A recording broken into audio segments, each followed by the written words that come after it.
ये जो हमें दुख मिलते हैं ना, ये पाप के कारण मिलते हैं। लोग मारे घूम रहे हैं, दुख मिटाने के लिए सोचते हैं कोई जादू कर दे, कोई टोना कर दे, कोई जंतुर बांध दे, कोई आशीर्वाद दे दे। अरे काहे को पागल हो?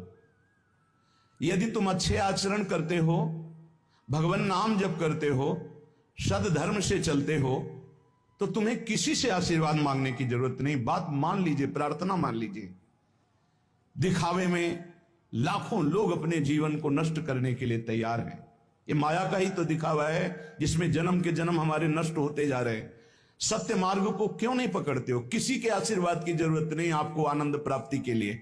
आप आनंद के बच्चा हो, आनंद स्वरूप हो। जिनसे आशीर्वाद मांगते हो उनके अंदर जो आत्म तत्व बैठा है वो तुम्हारे अंदर बैठा है। वही संपूर्ण आनंद लिए तुम्हारे अंदर बैठा है। तुम्हें किसी से गिगियाने की जरूरत नहीं। बस तुम अपने स्वरूप को नहीं पहचान पा रहे हो, अपनी शक्ति को जागृत नहीं कर पा रहे हो, इसलिए तुम दौड़े घूम रहे हो। भागने की जरूरत नहीं है। सत्संग सुनो, उसे अपने आचरण में उतारो। ये बात आप कागज में लिख लो, चाहे दिमाग में लिख लो। जब तक आपके आचरण शुद्ध नहीं होंगे, जब तक आप भजन नहीं करोगे, जब तक आप दूसरों को सुख नहीं दोगे, मन वचन कर्म से किसी को भी दुख नहीं पहुंचाना, तब तक आप भागे। और यहां से लेकर ब्रह्मलोक तक अगर आपको सुख मिल जाए तो बता देना। आ ब्रह्म भुनान लोकान पुनरावर्तिनो, अर्जुन, यहां सुख मिलने वाला है। आ ब्रह्म स्तंभ पर्यंतम सर्वम मायामयम जगत, यहां सुख मिलने वाला है। अगर सुख सिंधु भगवान का भजन नहीं करेंगे, बैठ के अपने घर में बैठकर आधा घंटा भजन नहीं करेंगे, मारे घूम रहे हैं, सोच रहे हैं ये भगवान का अवतार है, हमारा कल्याण हो जाएगा। ए भाई, जब भगवान वास्तविक अवतार लिए और जो भजन नहीं किए उनका भी कल्याण नहीं हुआ। भगवान के अवतार के समय हम भी रहे होंगे कहीं ना कहीं किसी जीव जंतु के, कल्याण हुआ क्या?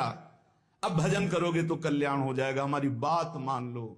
बार बार आपको कभी कड़वे शब्दों में, कभी मीठे शब्दों में बताते हैं, ए भाई, बचपन से भगवान के मार्ग में लगे हुए हैं, हमको अपना कर्म भोगना पड़ रहा है। जो शरीर रचना के समय रचा गया था, वो सुखद या दुखद कर्म भोगना पड़ा। तो रामकृष्ण परमहंस जी के कैंसर था, भाई जी हनुमान प्रसाद पोद्दार जी के उदर में कैंसर था, बड़े बड़े महापुरुषों को भोगना पड़ा। तो प्रारब्ध को भोग लो।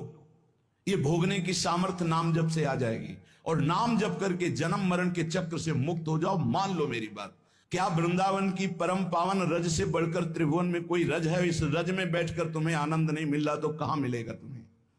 क्या भगवान नाम से बढ़कर कोई अमोघ शक्ति है जो भगवान को अधीन कर सके? सुमिर पवन सुत पावन नामो, अपने बस कर राखे रामो। लेकिन समझ में नहीं आता। ये जीव सोचता है कोई तपस्वी, कोई सिद्ध से हमारे दुख दूर हो जाएं। नहीं, भगवान के वचन सुन लीजिए। दैवी हेषा गुणमयी मम माया दुरत्तया मामेव ये प्रपद्यन्ते माया में ताम तरंतिते। ये गुणमयी माया को पार करना बहुत कठिन है। एकमात्र उपाय है, मेरी शरण में आ जाओ। हरि शरणम श्री कृष्ण शरणम मम। जब तक प्रभु की शरण में नहीं, तब तक माया मुक्त। पर समझ में नहीं आता। लोगों को ऐसा लगता है मैं जाऊंगा, आशीर्वाद मिलेगा, मैं सिद्ध हो जाऊंगा, सब दुख नष्ट हो जाएंगे। आप समझो, हमारी प्रार्थना को समझो। हम अंदर से पीड़ित होकर बोल रहे हैं, आप लोग समझते नहीं हो।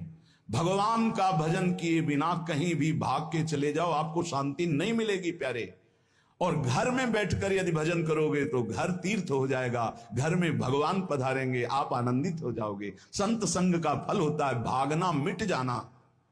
सत्संगति संस्कृति कर अंता, ये जो जन्म मरण का भागना, ये मिट जाएगा। ये छोटे मोटे भागने से, शब्द सुना, मनन किया, आचरण में लग गए। कभी महीना 2 महीना में अगर संयोग बना तो हम बैठ के सत्संग सुन रहे हैं, नहीं तो हमारे पास यंत्र है, हम रोज उससे नवीन उत्साह प्राप्त करें भगवत मार्ग में चलने का। जब मिले तब दर्शन कर लिए, नहीं तो हम उनकी आज्ञा पर चल रहे हैं, तो हमारा सदैव सानिध्य है।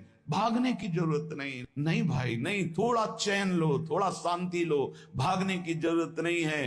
अंदर से भगवान को सुमिरन करने की जरूरत है।